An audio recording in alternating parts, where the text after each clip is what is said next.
If you've heard this music, imitated this voice, Their defense made the big plays that Denver's did not. seen this catch, Throws his pass, caught by Clark. or laughed at these moments, They're killing me, Whitey. They're killing me. Just keep matriculating the ball down the field, boys. you can thank Ed Sabol, the producer of our football lives. There's no way that the NFL would be the powerful sport that it is today without Ed Sabol. You going to be a football player when you grow up? Today is the best day of your life. Believe it. He might be the finest quarterback produced in the last 10 years. Philadelphia Eagles select Donovan McNabb. And he said, I'm the best decision this organization has ever made. He's a day right. That's all I need. Fortunately for me, I didn't lose my life, didn't lose my job. Football convinced me that life is a team game. That's right, it's a game for men. Rest of your life. Nobody can ever tell you that you couldn't do it. Was this the final game on the sideline for a great coach? I want to thank you very much for making my day in the sun so memorable.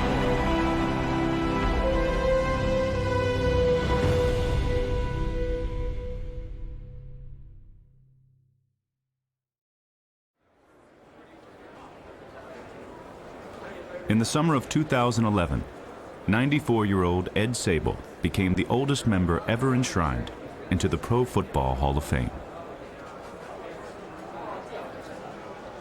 I wanted to show you my speech. What the hell happened to it? Hey, Don't get up. the commissioner. The commissioner. Big guy. No, this is the big guy right here. I could only turn so far. This is the big So I guy. only saw half your face. It's good to see you. Nice, Congratulations. thank you for coming. Thank you. And lastly, finally, remembered forever as the man behind the idea of NFL films. It is my honor and pleasure to announce a Pro Football Hall of Famer, Ed Sabol.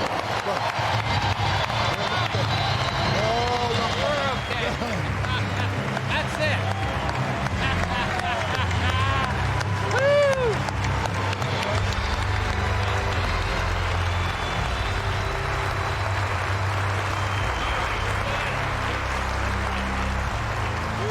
Round of applause going again for the 2011 class of enshrinees.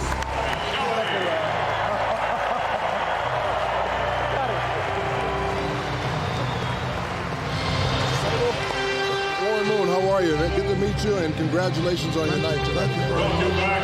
Hey, nice to see you, pal.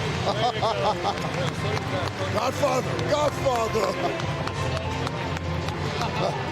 We got to do it again for the cameras. I mean it, man. I mean it. By the way, NFL Network has Deal, what I do now is because of what you've done. So many of us owe you a real thank you. Thank you.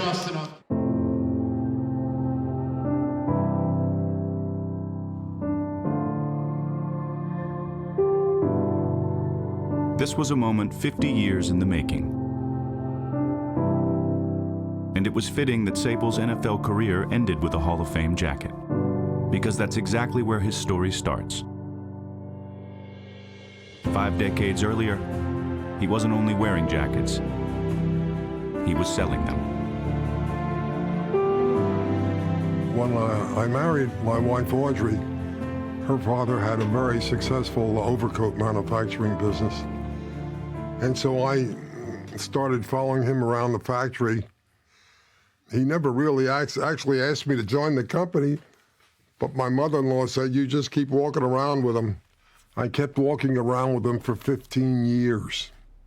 Every weekend, my grandfather used to come over and eat dinner with us, and he would be getting my dad in the corner, and he'd be telling about this, and you got to do this, and you could just see my dad was so bored with it, and he'd see me over in the corner, and my grandfather would be like this, and my dad would look at me, and then he'd go, you know, he'd make these funny faces. Of course, my grandfather, he didn't even know it, but to me, that epitomized my dad's feelings towards selling overcoats. He found it boring.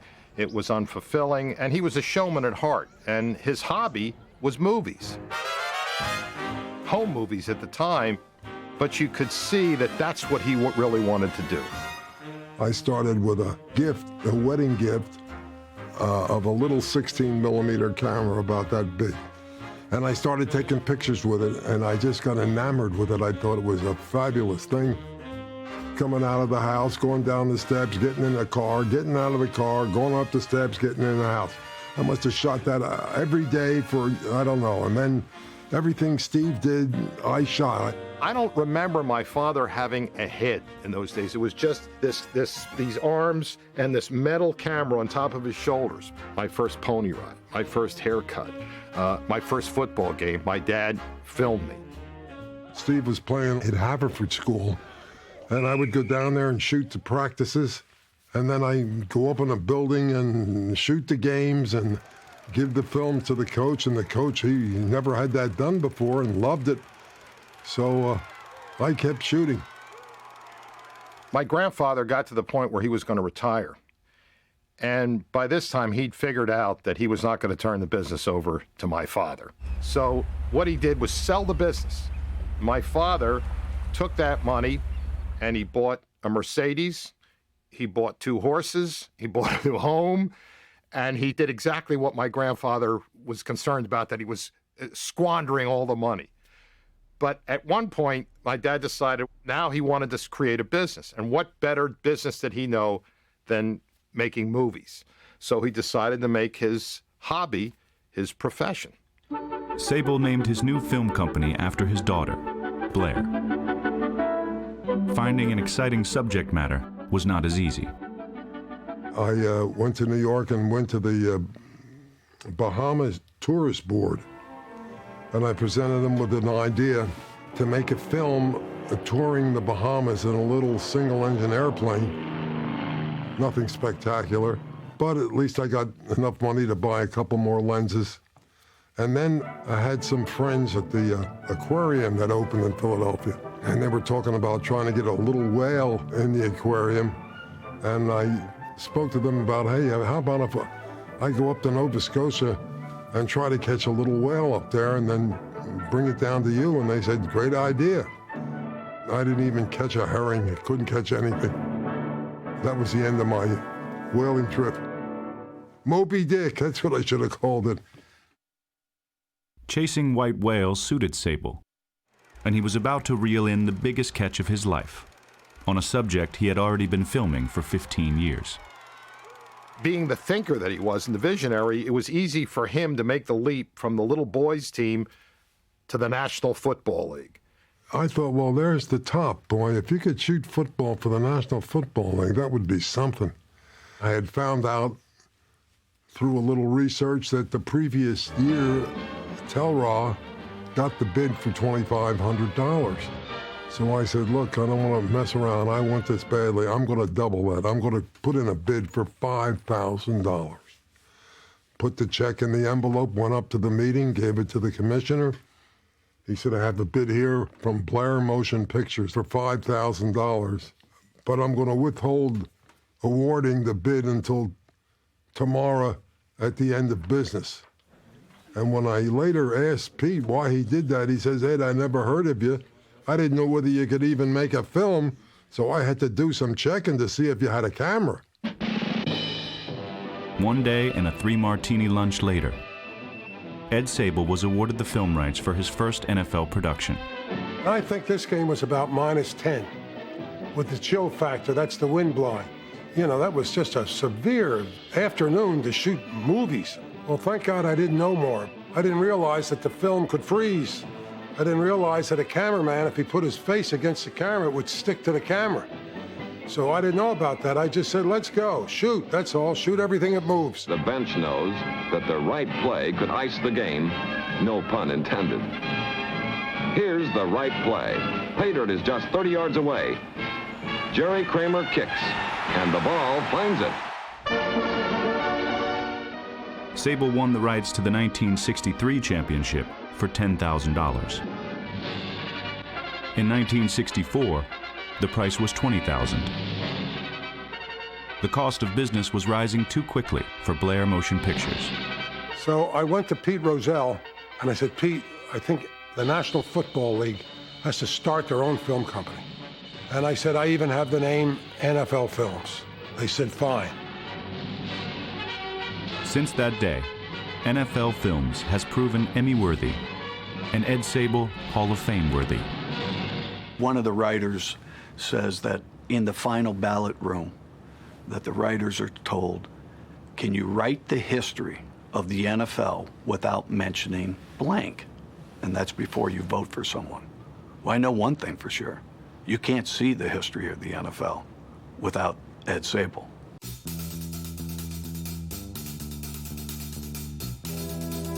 The music, the interesting camera angles make it more compelling for me than watching an actual game.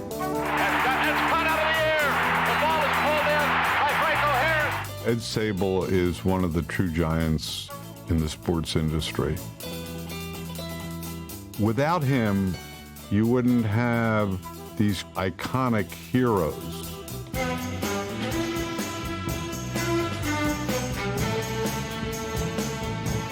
And Pazarczyk fumbles the football. It's picked up by Herman Edwards. I don't believe it. The legacy that Ed leaves behind is an absolutely vast one. Every time someone sees a close-up shot of a football spiraling through the air, that's an Ed Sabol shot. He gave us that. Ed Sabol was proud of the work he did. He was proud of his association with the NFL, and he made the NFL a better league. That's a great legacy. Montana rolling out the right, looking toward the end zone, throwing under pressure, throws his pass, caught by Clark.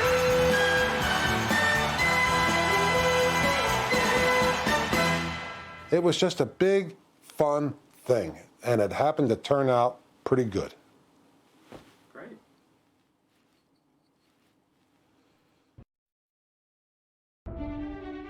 Ed Sabol's cameramen and Ed Sabol's mission were initially regarded as a nuisance by most of the league's 14 teams. Get that thing! They used to write Pete letters and tell him, who does this guy Sabol think he is? He's destroying the game. If he wants to be Daryl Zanuck, let him go out to Hollywood. Get rid of him. Bringing Hollywood to the NFL was exactly what Ed Sabol wanted to do. When people said, you know, your dad's going to end up buying a team, you wait and see, that's really what he wants to do. Well, I knew that's not what he wanted to do. He wanted to run a film studio. My dad loved Hollywood. The first thing I noticed on his desk, he's got a sign, Ed Sabol, King of Football Movies. Well, right then and there, he's got me. He was like the original film moguls. Their vision is what made them great, and that's what Big Ed brought to it. He cared about the romance and the adventure. That's what the style of NFL films became. I said, look, we can't copy television. We got to do it something different. We got to get in closer. We got to get to the faces, to the eyes, because when they wear those helmets and this mask, you couldn't see anybody's face. And I want to see the hands when they're down in the dirt and the cleats kicking up the dirt. And everybody could tell the difference when we were shooting a game and when it was a television game. Like a Hollywood mogul, Ed Sabol spared no expense when it came to finding a signature look for his fledgling studio. In slow motion, we see John Brody relying on Bernie Casey, San Francisco's leading pass receiver.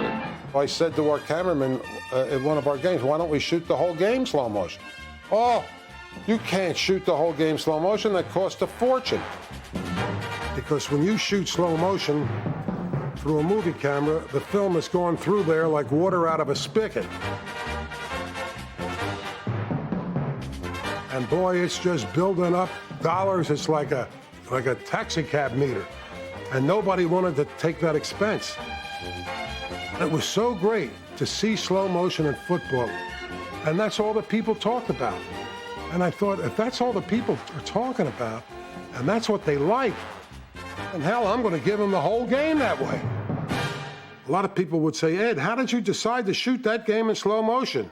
Well, pal, I shot every play in slow motion. I didn't miss one play. NFL Films was pioneering new ways of seeing pro football. But Ed Sabol also wanted his audience to hear the game. When I would stand on the sideline of a pro game, the sounds used to scare me.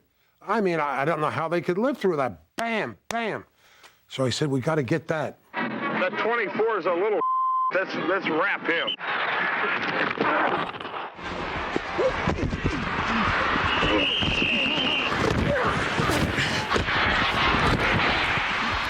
Nice try.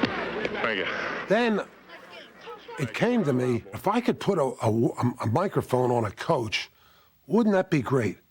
Wouldn't the fans like to hear what a coach says on the sidelines? Get out of bounds, Speedy. Out of bounds, you stupid guy! Everybody grabbing out there. Nobody tackling. Just grabbing, everybody. Grab, grab, grab. That became such an integral part of the NFL film style. Mouth at 20, you couldn't cover me. The human drama and comedy of that, Big Ed could see how that sold the sport. They're killing me, Whitey. They're killing me. You couldn't write lines like the stuff that came out of that. What is it like to be in a locker room? What is it like to be in a team meeting room? Well, Ed found a way to let the world know what it's like to be in the room. If we die together. You can get it done. You can get it done. What's more, you gotta get it done. That's what changed the game. I really do think it changed the game in creating a greater audience for this league. Dad wanted to portray football the way Hollywood portrayed fiction, and that is with the big music, the drama, the color, the storyline. It starts with a whistle and ends with a gun. 60 minutes of close-in action from kickoff to touchdown. This is pro football, the sport of our time. That was the Citizen Kane sports films at the time. And I remember when Pete Rozelle saw that film, he says, that isn't a highlight film, that's a real movie. And the next day, we got a call from Pete, and he had us come up to his office in New York, and he told my father and I that if the NFL was to grow and to flourish, it would have to succeed on television. And in order to succeed on television, it would need a certain image, a mystique. And then he put the paper down and he said, and the film I saw yesterday, that's the way we want to market the league. By making movies with a Hollywood gloss, NFL Films helped pro football become the #1 sport in America. On Sunday, the game comes alive. Pro football, the game for the ear and the eye. A 2.5-hour carnival of color, sound, and action. 16 seconds. Time enough for one more play. Time enough for daring. Time enough for failure. Time enough for Lombardi to win a 3rd straight NFL championship.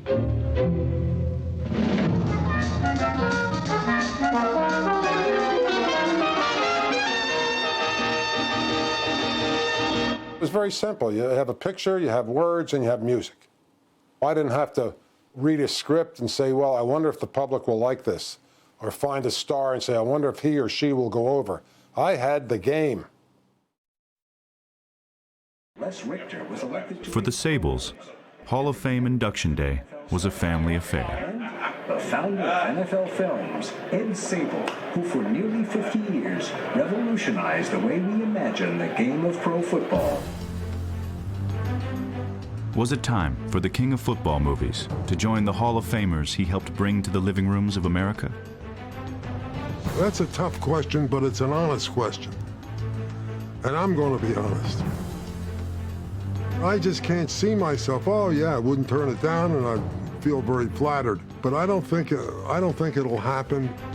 And now, ladies and gentlemen, for the announcement of the names that we've all been waiting for.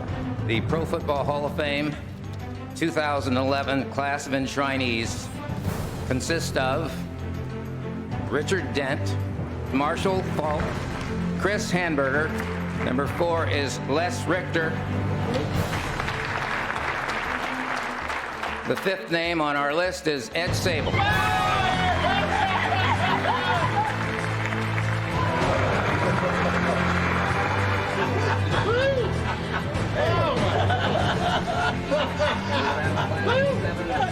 Congratulations to them all.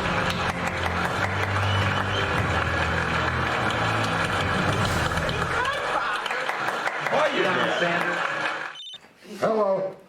Dad, congratulations. Thank you, Steve. I finally made it. Did we get the camera? Did we get the shot? Yeah, he's still shooting. In fact, he's shooting me right now. From the time he could walk, Steve Sabol was holding a camera. It was this interest in film and a passion for playing football that made him the perfect hire at his father's new company. I got a call from my father, and I always remember this phone call. He said, you know, I can see by your grades that all you've been doing out there is playing football and going to the movies. But that makes you uniquely qualified for this profession. If someone were to ask me, how would I define our job at NFL Films, I'd say it is to bring a new understanding and a new perspective to something that's already been seen. To give a creative treatment to reality. Or in other words, to make a film and not an instant replay. Steve Sabol was one of several talented individuals that helped NFL Films create its identity. Another was a local hero who became the company's vocal hero. Bob, I don't know about you, I'm disappointed with the first half. I noticed there was a fellow on the evening 11 o'clock news in Philadelphia whose voice I thought was great, and his name was John Facenda. So I said, John, you know, I like your voice. How would you like to narrate one of our films? Oh, Ed, I'd be delighted. You know, the way he spoke. And when I heard it, it was like Moses or God was talking to us through the... Listen to that. From the very first play, Super Bowl XII was a coach's nightmare. It was fiercely fought, but frightfully flawed. Facenda's voice was one of the most remarkable instruments in the history of broadcasting. The autumn wind is a pirate, blustering in from sea. With a rollicking song, he sweeps along, swaggering boisterously. John Facenda could read a laundry list and make it sound like the Constitution of the United States. This one simple fact tipped the balance of the game in the Cowboys' favor. Their defense made the big plays that Denver's did not. They remembered our films more for John Facenda and our music than anything else. With composer Sam Spence, Ed Sabol found yet another important contributor for his creative team. Spence specialized in Hollywood-style soundtracks. I always thought that, you know, Hollywood, their music was always so great. Those war films, The Longest Day, had great music, and Patton. Oh, that had great music. The biggest influences on me were, of course, all the big Hollywood composers. And we thought, why not use the same type of sounds and melodies for football?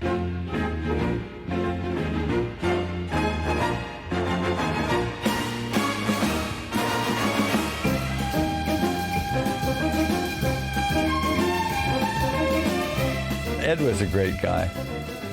He had a way of dealing with people that made you feel you're part of his family, you know? Ed Sabol's films celebrated teamwork and leadership. His company grew and thrived by practicing those same virtues. Leadership in a film company means the liberation of talent, and that you're not here to be a boss, you're here to bring people in and give them the opportunity to be their best.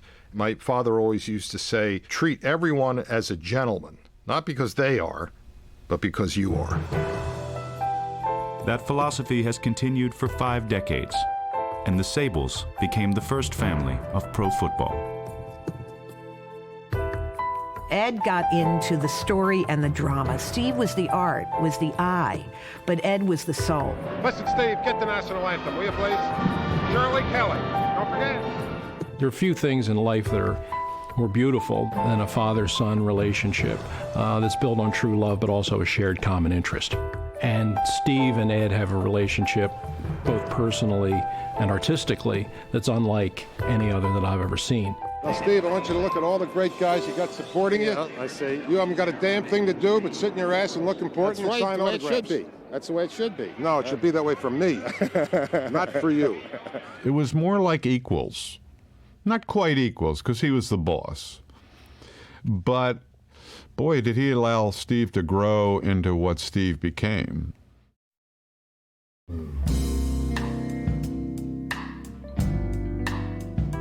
When the king of football movies arrived in Canton, Ohio, he was the main attraction, even when in the company of the men who had starred in his films.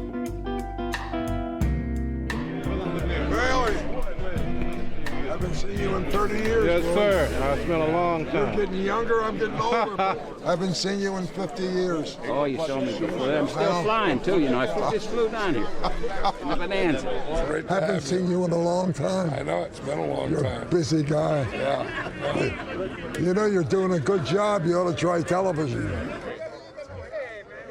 Hey, wait. All right, everybody right at the lens. Looking good, looking good. I haven't seen them all in 30, 40 years. Very good. It's amazing that they get so many people together who are so far apart. Now you're one of them. Yeah. A little late, just in time. Good name for a song, Just in Time. I left it just in time. Ed Sabol was always ready with a song and a dance. As a young man, he was drawn to the footlights like a moth to a flame. He had a brief career on Broadway. He was with the Ritz Brothers, who were sort of the Kmart version of the Marx Brothers. And it was a kind of comedy where they'd come out with a shotgun and they'd bang the shotgun on the ground. The shotgun would go boom and a duck would fall down. I mean, it's that real kind of slap, but that's what my father loved. He was a comedian, a born comedian. And he loved to perform.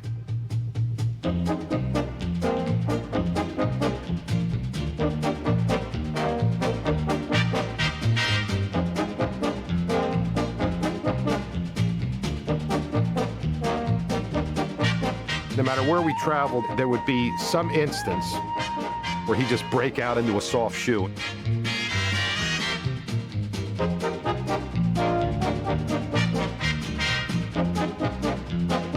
He amused himself tremendously.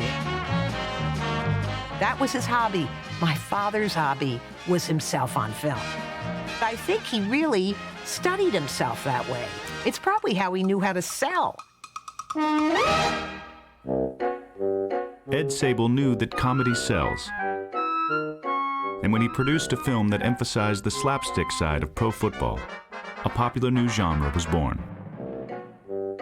We made a film called Football Follies, and to show mistakes with the funny music, became the biggest film we ever made. They say as many people saw that as Gone with the Wind. I got 50. I got 76. 44. No, Joe, you got 45. Who's got 30? I got 45. I got him. I got that guy. Okay, all set. Hey, who's got 45? I thought you had 45. I've got 76. I've got 57. Who's got 48? I got 48. Oh, I got what the- 88. Time out. But the NFL establishment had a hard time buying the Follies concept. They said, well, why would we want to show players making mistakes? Fumbles, interceptions, missed kicks. People loved it, and they loved it when they would go to sporting events at bars, and they would put that film up on the screen, and people would scream laughing. They were great hits. And once again, Ed was right. And we went back to scheduling the games and assigning the referees, and we let Ed take charge of the creativity. It seems to me a mistake to limit an authentic genius merely to film.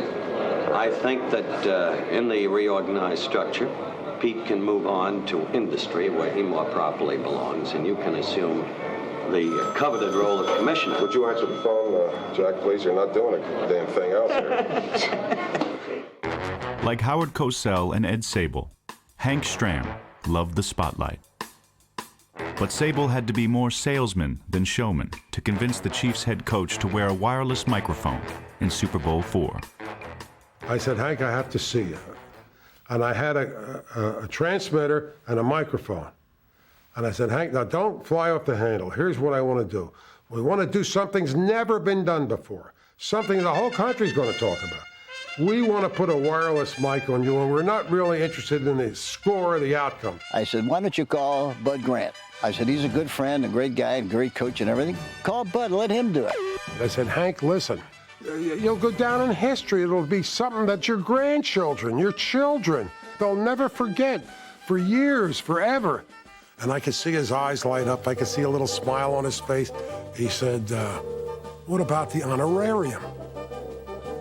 Hank, I said, I hate to tell you this, there is no honorarium. This is something that has never been done, and it's going to go down in history, and you're going to benefit no end. He said, all right, get out of here. We'll do it. Okay, let's do a job. Hey, these guys can't move the ball against us. Let's do the job on it, babies. Come on. Let's go, boys. Hey, let's go, man. He was excellent because he was a good talker. He had funny expressions. Come on, Lenny. Pump it in there, baby.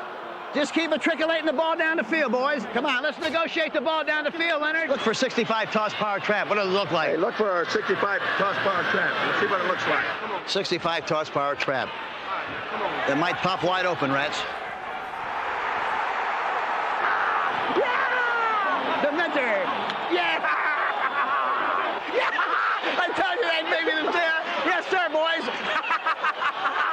Woo! Was that there, Rats? Nice going, baby. Yes, sir, Rats. That was a term of affection for him. He called all his players Rats. Okay, Rats? Yes, sir, Rats. Yes, sir, boys. Yes, sir, boys. Yes, sir, Rats. It was there, wasn't it? Hank was a showman. How in the world can all 6 of you miss a play like that? All 6 of you miss a play. Mr. Official, let me ask you something. Okay, Coach, go ahead. How can 6 of you miss a play like that, huh? All 6 of you. The ball jumped out of there as soon as we made contact. And nobody... I thought you were talking about you being on the field. No. What? For years, when I would see Coach Strahm afterwards, he would always say, Ed, I never realized what that meant to my career. Every place I go, airports, every place, state, everybody yells out 65 toss power trap. Hey, you rats, rats. Nice going. Yeah. Nice. Yes. It was great that he won. To wire a coach and have him win the game, marvelous. Bingo. I hit the jackpot. I got the coach, he won, and he was wired. Can't beat that. Yeah, thank you. Thank you. Thank you, man. Let's go. Not much different than the previous Super Bowls. It might be a longer day. This is the first time we're going to be shooting a Super Bowl at night, so we have a longer span of concentration. But we are a team, and all I want to say is this. We're all going to start this thing together, and we're going to finish it together. And everybody's going to chip in like we always do and help each other, and let's have another great game.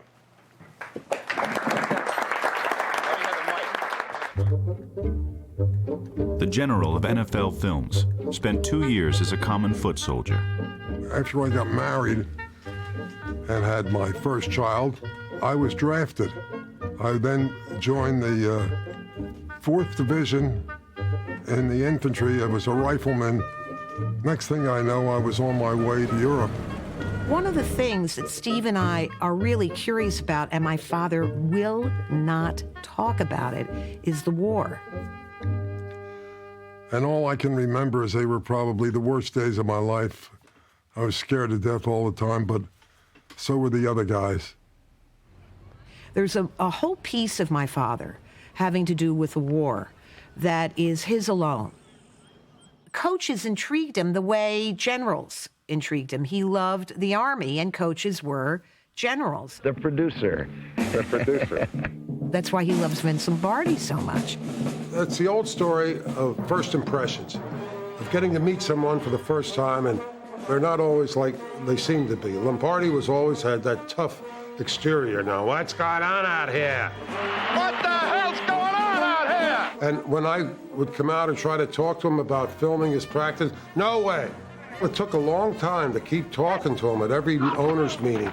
And I think one of the lines that he loved best was when I finally said, you know, Coach, I'm going to make you the John Wayne of pro football. And oh, he liked that. Come on, Messine, let's go here. You got to circle route right down the field. Vince became a very good booster of ours, and it was a great thing for me because I sort of idolized Lombardi. Of all the people in the league, he was my hero. Why don't you turn these off for a while so we can have a drink with you? Huh? How do you know they're on? I know, it must be on. You got all the lights on.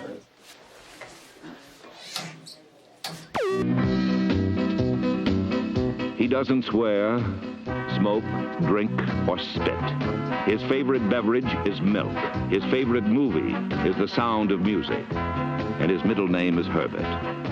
That was George Allen, another one of my favorites. I love to talk to George.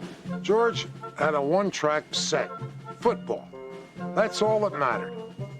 You could invite George Allen to dinner with 5 or 6 other people, and if the topic wasn't related to or about football, George's eyes would be up at the ceiling, he'd be looking around, he wouldn't be into it. Like George Allen, Ed Sabol had a one-track mind. I know that once he got right in the middle of NFL films, if he had any other acquaintances, and if they had to be people that would sit and talk to him about NFL films, because that's all he cared about. And that kind of intense focus was what built the company. I don't like to have any cameras in our meeting room or people around because when we have them here, it isn't the same. But Ed Sabol does a great job, and we've agreed to let him come back. Dad was superstitious. He was secretive and superstitious. Ed Sabol broke the barriers on both of those.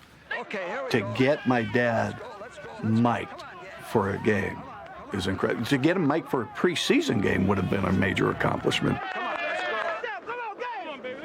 Allen's superstitious nature and a wireless microphone proved to be an uneasy fit. You see, this damn thing is the jinx I have on. You see, this is the damn jinx. See? Joe, you see what I mean? Everything, see what I mean? I tell you what, I'd like to get this damn thing and get this. So I don't want to go in the dugout because if I do, it's too obvious, We weren't losing the game. It was 7-7, and he swore that microphone was the reason we hadn't scored more in that game. Joe, I tell you what, I got to get this jinx thing off of us. Let's go in the dugout and take it off right now. I'm going to go right here. Come on with me. I'm going to have to let those damn guys down. I'm going to take this damn microphone off. I don't feel like I feel like it's going to give me the jinx. It was a way that he thought that you'd look at him and you'd want to laugh, but you'd say, golly, he's serious. He really means all this stuff. And you had to like him. He was like a little boy. He loved what he was doing. Loved every second of it. Just remember this. 40 men together can't lose. Okay. You see the common goal. That's what NFL Films and Ed were able to capture that America didn't know about. The devotion of these players and coaches and how special their passion was. That was captured. No one knew that before Ed Sabol came along. Preachers for the Redskins.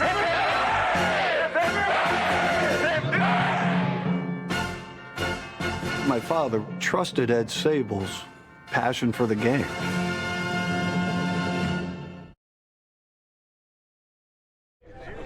After a lifetime of movie making, Ed Sabol had prepared his final script, this one for the Hall of Fame. Mr. Sabol, how are you, sir? You can call me Ed. Okay, Ed, I will, but congratulations to both of y'all. So meaningful, so well-deserved. And, and that's all the more reason why we should be sitting here today. What an honor. What an honor. Pro football came to life in our living rooms all week long. It still does, thanks to its founder, Ed Sabol.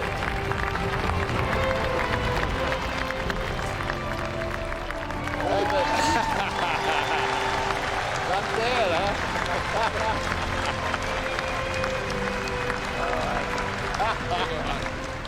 I dreamt a dream, the impossible dream. I dreamt the impossible dream. And I'm living it right this minute.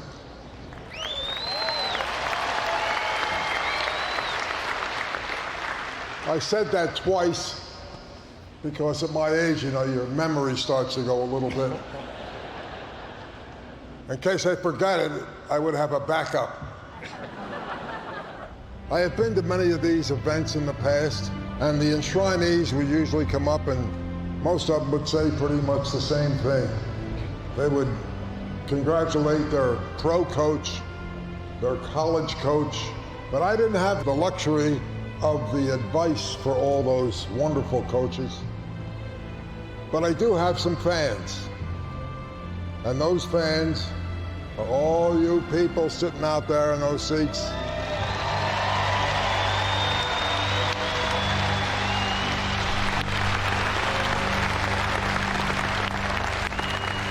As we get to the end of this, I just want to say thank you, which really doesn't mean much when I say thank you. It's not adequate. Al Jolson, who is an old-time entertainer way before your time. And when he finished his act, he used to say, "Folks, you ain't seen nothing yet."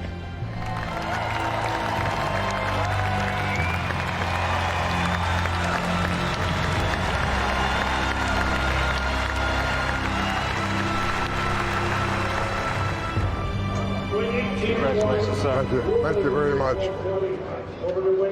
Congratulations. Thank you. Thank you. He was an overcoat salesman turned filmmaker, a showman, and a salesman, a boss and a father. And now, Ed Sabol is a Hall of Famer. When you look back at your life, I mean, you've got to have a great sense of satisfaction of what you've accomplished and how long you lived, and you still have your marbles at 94. You're sitting here, you know, lucid, remembering things that happened 75 years ago. Well, Steve, you're absolutely right about that. That's the truth. And I agree with you. I'm lucky. I really am. I was lucky. I did something. So, that's about it. See, I don't know. I can only, when I look at my father, I can only speak as the way a son would view a father. Okay, that's a wrap.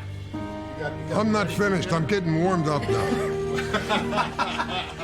The funniest man I ever met.